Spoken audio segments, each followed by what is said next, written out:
ఏలయనగా సమస్త మనుషులకు రక్షణకరమైన దేవుని కృప ప్రత్యక్షమైందండి. ఎలాగైనా సమస్త మనుషులకు, సమస్త మానవాళి కొరకు రక్షణకరమైన దేవుని కృప విషయమై ప్రత్యక్షమైందని చెప్తున్నాడు. కాబట్టి కృప అనగా మనం పాత్రులకు కానిదానికి పాత్రులుగా చేసినది కృప. మనము అర్హత లేదు. మన జీవితం ఏంటంటే అపరాధముల చేత పాపముల చేత చచ్చిన వారమై ఉండగా క్రీస్తు మనలను బ్రతికించేది. అందుకని అందుకు ప్రభు కృపను గురించి మనం జ్ఞాపకం చేసుకోవాలి.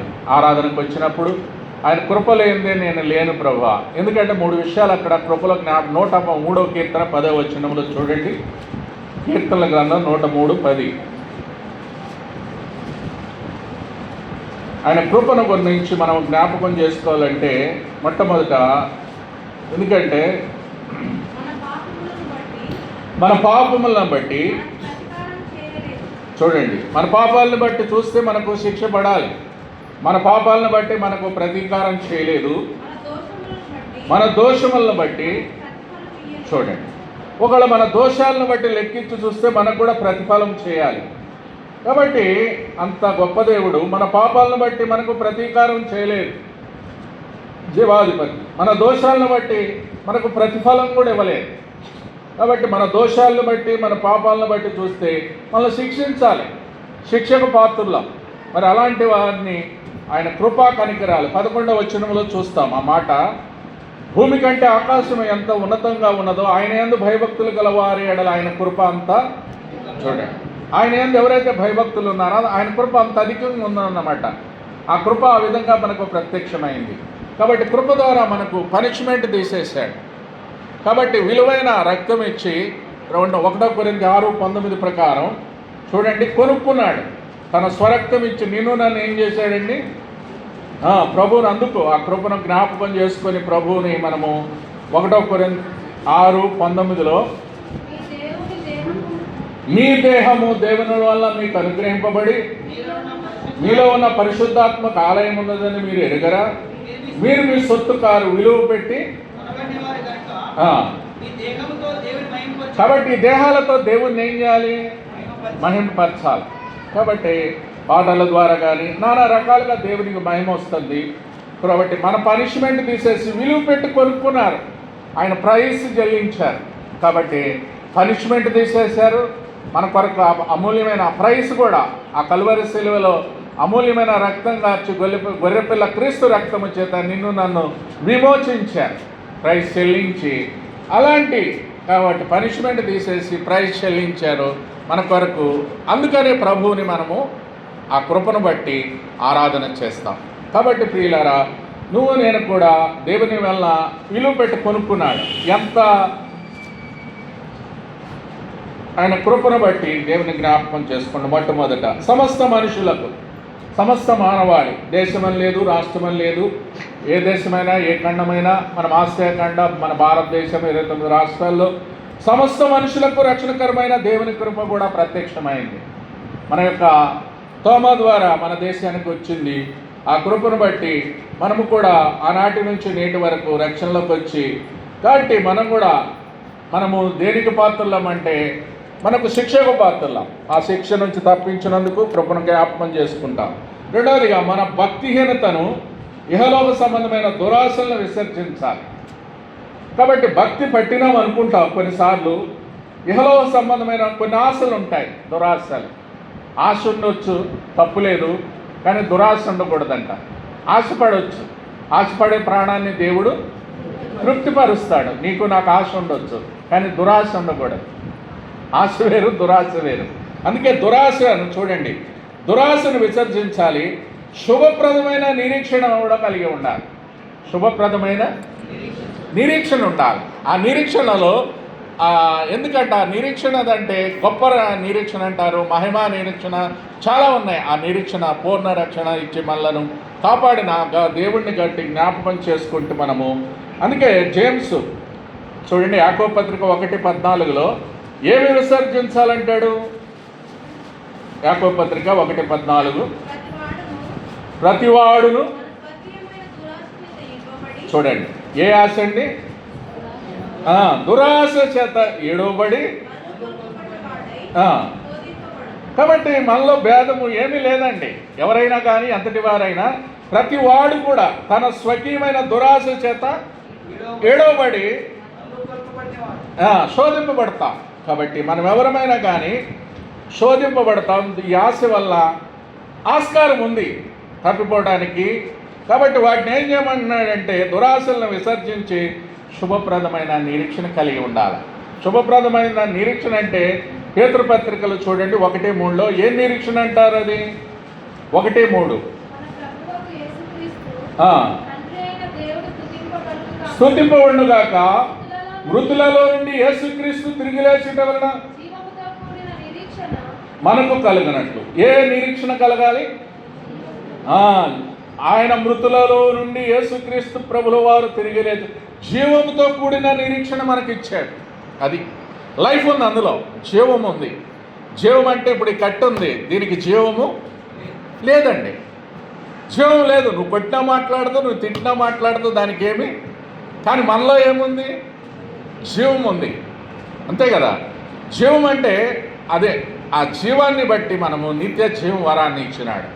ఆ ప్రభువుని జ్ఞాపకం చేసుకుంటాం. మనం ఎలాంటి వారం అంటే సచ్చిన వారం అంటే మన స్థితిని జ్ఞాపకం చేసుకొని, అందుకే ఇప్పుడు ఒక శవం అంటే అక్కడ ఉందనుకోండి, దానికి కళ్ళు ఉన్నాయి, దానికి ముక్కు ఉంది, దానికి చెవులు ఉన్నాయి, దానికి ఏమున్నాయి? చర్మం ఉంది, బాడీ అంతా అట్టుంది, అక్కడుంది. కానీ ఉందిగానే అది ఏం చేయదు, మాట్లాడలేదు, చూడలేదు, అంతే కదా. కళ్ళుండి చూడలేదు, ముక్కుండి వాసన చూడలేదు, నోరుండి, చెవులుండి, చర్మం నువ్వు తాకిన దానికి అర్థం కాదు బ్రదర్. కాబట్టి అలాంటిది సచ్చిన దాని జీవం లేని దానివల్ల మనకేమి ఉపయోగము? కానీ మనలో నిరీక్షణ జీవముతో కూడిన ఆ నిరీక్షణ బట్టి అది ఆ నిరీక్షణ జ్ఞాపకం చేసుకోవాలి. మొట్టమొదటి కృపను బట్టి మన పనిష్మెంట్ తీసేశాడు, అమూల్యమైన రక్తం కార్చినందుకు జ్ఞాపకం చేసుకుంటాం. రెండోది నిరీక్షణ కూడా ఇచ్చాడు, శుభప్రదమైన నిరీక్షణ. జీవంతో కూడా నిరీక్షణ ఇచ్చావు ప్రభా, నీకు వందనాలని జ్ఞాపకం చేసుకోవాలి. ఇక్కడ చూస్తే చూడండి 13వ వచనంలో, అనగా మహాదేవుడును మన రక్షకుడైన యేసుక్రీస్తు మహిమ యొక్క ప్రత్యక్షత కొరకు ఎదురు చూచుచు. మహాదేవుడు, మన దేవుడు ఎవరు? మహాదేవుడు అంటే ఇంగ్లీష్లో గ్రేట్ గాడ్ అని ఉంది. ఏ దేవుడు? గ్రేట్ గాడ్ ఉందా ఇంగ్లీష్? ఎవరి దగ్గరైనా చదవండి ఇంగ్లీష్ ఉంటే. మహాదేవుడు, అందుకే మహాదేవుడు నీవనేదా పాడబాడారు. ఆయన మహాదేవుడు, మన రక్షకుడైన యేసు ప్రభు. అందుకే మన రక్షకుడు మహాదేవుడు. ఆ గ్రేట్ గాడ్ని మరి ఆయన అయితే మహాదేవుడు రక్షకుడే. ఆ మహాదేవుడు మరి నీకు రక్షకుడయ్యాడా? ఆయనైతే మహాదేవుడు, మనం చెప్పినా చెప్పకపోయినా ఆయన గ్రేట్ గాడ్. ఆ గ్రేట్ గాడ్ ఏం చేస్తాడంటే, నువ్వు నేను ఎప్పుడైతే ఆయన రక్షించుకోండి అంటే రక్షణలోకి వస్తామో, గొప్ప రక్షణలోకి ఆయన ద్వారా గొప్ప కార్యాలు చేస్తాం. ఆయన మన ఏడలు ఏం చేశాడు? గొప్ప దేవుడు, గొప్ప కార్యాలు చేస్తాడు, మహిమా కార్యం. అందుకే ఆ గ్రేట్ గాడ్ని బట్టి మొట్టమొదట హెబ్రీలకు రాసిన పత్రిక, ఈ గ్రేట్ గాడ్ మనకేమిచ్చాడంటే దాన్ని బట్టి ప్రభువునిగా, అన్నిటికంటే ముఖ్యంగా అది ఆ జ్ఞాపకం చేసుకొని ప్రభువుని మనం ఆరాధిస్తాం. ప్రభు కృపనే బట్టి ఆ నిరీక్షణ కొరకు వందనాలు చెల్లిస్తూ ప్రభు ఏమి ఇచ్చాడంటే 2:3 ప్రకారం హెబ్రీలకు రాసిన పత్రిక, ఎంత గొప్ప రక్షణను మనము నిర్లక్ష్యం చేసిన ఎలాగూ తప్పించుకుందామని క్వశ్చన్ వేసాడు. తప్పించుకుందాము అంటే తప్పించుకోలేము మనం. తప్పించుకోవాలని ఒకటి ప్రయత్నం చేస్తాం. ఈ లోకంలో ఏదో ఒక విధంగా తప్పించుకొని పోవాలనుకుంటాం. కానీ ఈ గొప్ప రక్షణ నిర్లక్ష్యం చేస్తే నువ్వు ఎలాగ తప్పించుకుంటావు? అట్టి రక్షణ ప్రభు బోధించుడే చేత ఆరంభమై దేవుడు తన చిత్తానుసారంగా సూచక్రియల చేతను, మహత్కార్యముల చేతను, నానా విధమైన అద్భుతముల చేతను, వివిధమైన పరిశుద్ధాత్మ వరములను అనుగ్రహించుట చేతను వారితో కూడా సాక్ష్యం ఇచ్చుచుండగా విన్నవారి చేత మనకు. కాబట్టి వారితో కూడా సాక్ష్యం ఇచ్చుచుండగా సాక్ష్యాన్ని బట్టి మనం ఏంటంటే ఇన్నవాటిని కాకుండా దేవుని సూచక్రియల చేత, మహత్కార్యాలు, నానా విధములైన అద్భుతముల చేతను, వివిధమైన పరిశుద్ధాత్మ వరాలను అనుగ్రహించుట చేత వరాలు ఇచ్చాడు మనకు. ఏ వరం అది? పరిశుద్ధాత్మ వరం. నువ్వు నేను రక్షించబడ్డామంటే మన క్రియలు కాదండి ఇవి. మన క్రియలన్నీ మురికి పేలికలంట. మురికి పేలికలు మట్టి గుడ్డ, ఇప్పుడు మురికి గుడ్డలు ఎలా ఉంటాయి అలాంటిది మనకు క్రియలన్నీ. అందుకే నువ్వు నేను ఏ వరాలు ఇచ్చాడు మనకు? ఎఫెసీ 2:8 ప్రకారం ఏ వరం అది? మీరు విశ్వాసము ద్వారా కృపచేతనే కాదు, చూడండి, దేవుని వరం అది. ఆ గ్రేట్ గొప్ప దేవుడు మనకిచ్చిన కృప వరాలవి. అందుకే పాపముల చేత చచ్చిన వారం ఏలైనగా పాపం వలన వచ్చు జీతము మరణం, అయితే దేవుని కృపావరం. ఆ కృపావరమును బట్టి ఈ వరాలన్నీ దేవుడు మనకి ఇచ్చాడు. చెప్పనా శక్యము కాని వరమును గురించి దేవునికి స్తోత్రం. వరాలు ఇచ్చాడు. ఏ వరం అది? నువ్వు రక్షించబడ్డదంటే నీ క్రియలు కాదు. మన క్రియలన్నీ మురికి పేలికలు అంటున్నాం కదా, యెషయా గ్రంథంలో ఉంది 64. కాబట్టి ప్రియులారా, ఆ వరాన్ని బట్టి పరిశుద్ధాత్మ వరాన్ని మనకి ఇచ్చాడు. ఎప్పుడు వస్తుంది పరిశుద్ధాత్మ వరం? గొప్ప రక్షణ పొందాం. ఆ గొప్ప రక్షణ గ్రేట్ సాల్వేషన్ అంటే అది. అందుకే ఆ మహాదేవుడు మనకు గ్రేట్ గాడే. ఆ గ్రేట్ గాడ్ ఏం చేశాడంటే గ్రేట్ సాల్వేషన్ ఇచ్చాడు మనకు. గ్రేట్ గాడ్ మహాదేవుడు, కానీ గొప్ప రక్షణ కూడా మనకు. చూడండి, ఆ రక్షణ బట్టి, ఆ వరాలను బట్టి పరిశుద్ధాత్మ వరం ఎప్పుడు వస్తుంది మనకు? మారు మనసు పొందాలి, పాప క్షమాపణ పొందాలి. యేసునామములో ఈ కార్యాలన్నీ నువ్వు చేసినప్పుడు హృదయంలో కూడా కార్యం జరగాలి. మారు మనసు ఎప్పుడు వస్తుంది? 2:38 అపోస్తుల కార్యాలు. ఎప్పుడు మారు మనసు వస్తుంది నీకు? మారు మనసు ఎలా కలుగుతుంది? ముందు వచ్చిన 37, వారు ఈ మాట విని నొచ్చుకొని అంటే నొచ్చుకొని అంటే ఏముంది అక్కడ? పొడవబడి. అది ఆ కార్యం జరగాలి నీలో నాలో. ఇప్పుడు మారు మనసు పొందడం అంటే మాటలు కాదు. ఆయన వచ్చి 16:8 యోహాను సువార్త 16:8 చూడండి. ఆయన అంటే ఎవరు?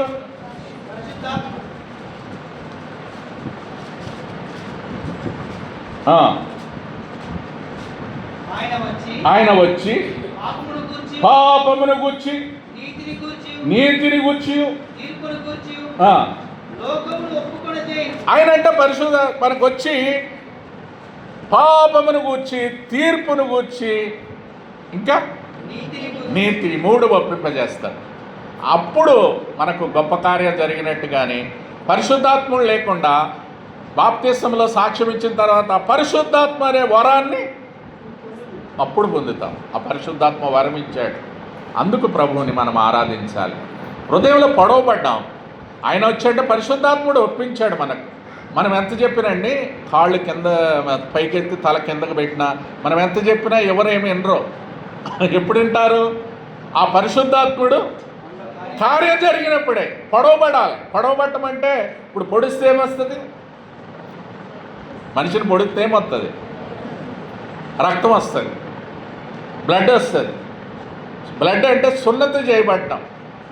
సున్నతి చేస్తేనే అంటే ఆ యొక్క కార్యం మనలో జరగాలి. హృదయంలో పొడవబడాలి. అంటే అన్నిటికంటే హృదయము ఈ హృదయానికే ప్రాముఖ్యత ఇస్తాడు దేవుడు. హృదయం అన్నిటికంటే మోసకరమైనది, ఘోరమైన, అందులో పాపం ఉంది. నా కుమారుడా నీ హృదయము నాకిమ్మన్నాడు. ఎందుకు? హృదయంలో నుండే దురాచరణలు, దొంగతనాలు, మోసాలు, లోభము, కక్ష, క్రోధములు అన్నీ ఏడ నుంచి వస్తాయి? ఈ లోపల నుండి వస్తాయి, తినేది కాదు. అందుకే నాకు మార్కు 7:21 ఉంది. కాబట్టి ప్రియులారా, అలాంటి రోత హృదయం, అలాంటి పాప హృదయం, అందుకే ఇర్మీయా 17:9 అండి, మోసకరమైనది, ఘోరమైన. కాబట్టి అలాంటి పాప హృదయంలో ఉంటే, ఆ హృదయంలో చేంజ్ లేకపోతే అలాంటి పరిశుద్ధాత్మ వరం రాదు మనకు. హృదయంలో పొడవబడి మారు మనసు పొంది పాపక్షమాపణ పొంది పరిశుద్ధాత్మ వరాన్ని పొందినాం కాబట్టి అలాంటి అప్పుడు వచ్చాడు పరిశుద్ధాత్ముడు. అర్థమైందన్న? పరిశుద్ధాత్ముడు ఒప్పించాలి. నీ హృదయంలో కార్యం జరగాలి, పొడవబడాలి. హృదయం నొచ్చుకున్నారు వాళ్ళు. 12 దేశాల మంది వచ్చారు. అక్కడ పేతురు ప్రసంగిస్తున్నాడు. 12 దేశాలు వారి వారి భాషల్లో, ఎవరికి అవసరమైన భాషల్లో ఆ భాషలో మాట్లాడారు.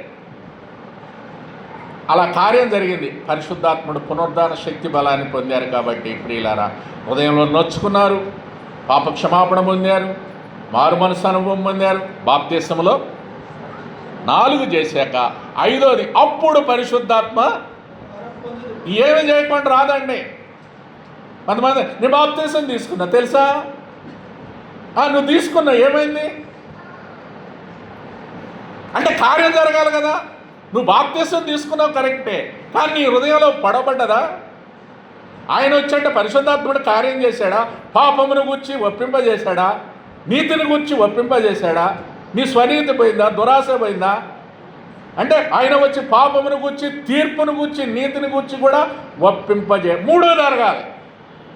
ఆ 3 జరిగినప్పుడు పరిశుద్ధాత్మ కార్యం మనలో అప్పుడు జరుగుతుంది. అడ్డారి జరగదండి, అందరికీ జరగదు. బాప్తిసం తీసుకున్న వాళ్ళు అందరూ రక్షణలోకి వచ్చినట్టు కాదు. పరిశుద్ధాత్మ వరాన్ని పొందాలి. ఆ వరాన్ని అందుకే ఆ వరాన్ని గురించి దేవునికి స్తోత్రం అంటాడు. కాబట్టి ప్రియులారా, అలాంటి వరాన్ని దేవుడు మనకు ఆ మహాదేవుడు ఇచ్చాడు. గొప్ప రక్షణ పొందుట ద్వారా పరిశుద్ధాత్మ వరాన్ని మనకు గ్రేట్ గాడ్, గ్రేట్ సాల్వేషన్ ఇచ్చాడు. ఆ మహాదేవుడు, ప్రభువా నువ్వు మహాదేవుడవు, మనం చెప్పినా చెప్పకపోయినా మహాదేవుడే. కానీ నీకు గొప్ప రక్షణ ఇచ్చాడా? నీకు ఆ మహాదేవుడు నీకేమి ఇవ్వాలి? గొప్ప రక్షణ ఇస్తే, ప్రభువా ఆ వరాన్ని నాకు ఇచ్చినావు, నీ క్రియలు నాలో, అంటే నీ క్రియలు, దేవుని క్రియ జరగాలి మనలో, కానీ మన క్రియల ద్వారా కాదు. అలా జరిగిందని చెప్పినారు. దాన్ని బట్టి ప్రభువుని గొప్ప రక్షణ 103 ఇంకొక మాట చూడండి. గొప్ప క్రియలు అన్నందుకు గొప్ప రక్షణ, గొప్ప దేవుడు. 126వ కీర్తన 3వ వచనం. ఏం కార్యం చేశాడు నీలో నాలో అంటే, యెహోవా గ్రేట్ థింగ్స్ అంట. యెహోవా మన కొరకు ఏం చేశాడు? అందుకే పాడాం, ప్రభు గొప్ప కార్యములు చేసినని మనము ఉత్సహించి సంతోషించాలి. కాబట్టి 126 3వ వచనం ప్రకారం గ్రేట్, గొప్ప థింగ్స్ మన ఎడల చేశాడు. గొప్ప దేవుడు, గొప్ప రక్షణ ఇచ్చాడు, గొప్ప కార్యాలు కూడా మనలో. మరి నీకు ఏ కార్యం చేశాడు? యెహోవా మన కొరకు గొప్ప కార్యములు చేసి ఉన్నాడు, మనము సంతోష. మరి నీకు వచ్చింది ఆ సంతోషము? హృదయంలో నిండిన దాన్ని బట్టి నోరు. మరి సంతోషంగా ఉన్నవారు ఆరాధన చేస్తారు. అర్థమైందాక? ఆ సంతోషం ఎవరికైతే ఉంటుందో, మనం ఆపినా కానీ నువ్వు ఆగండల్లా ఆగరు వాళ్ళు. ఎందుకంటే అది చెప్పనాచక్యము కానీ మహిమాయుక్తమైన అది సంతోషం. ఆ సంతోషం, ఆ గొప్ప కార్యం ద్వారా సంతోషం వస్తుంది మనకు. గొప్ప కార్యాలు చేశాడు. 3వదిగా ఇంకొకటి చూడండి, గొప్ప కార్యాలు 145వ కీర్తనల గ్రంథం 145. ఎందుకంటే ప్రియులారా, 3వ వచనం, యెహోవా మహాత్మ్యము గలవాడు, అధిక స్తోత్రము నందదగిన వాడు. చూడండి, ఆయన మహాత్మ్యము. ఇక్కడ 3 విషయాలు గొప్పతనాన్ని గురించి. యెహోవా మహాత్మ్యము, గ్రేట్ గాడ్ ఇన్ యూ అంట. అంటే యెహోవా మహాత్మ్యము గలవాడు, గ్రేట్ గాడ్ అన్నాడు. అధిక స్తోత్రం, గ్రేట్ ప్రైజ్ అంటారు. ఇంగ్లీష్లో ఏమన్నాడు? Great praising. గొప్పగా నువ్వు ప్రశంసించాలి ఆయనను, గొప్పగా ఆరాధన చేయాలంట. అధిక స్తోత్రం అంటే గ్రేట్ ప్రైజ్ అని ఉంది. తర్వాత ఆయన మహాత్మ్యము గ్రహింపశక్యము అనేది గ్రేట్. అంటే ఇది కూడా 3 వచనాల్లో కూడా గ్రేట్ గ్రేట్ అంటారు. ఇంగ్లీష్ బైబుల్ ఉందండి, ఉంటే చదవండి ఆ మాట ఒకటి. 145 3వ వచనం.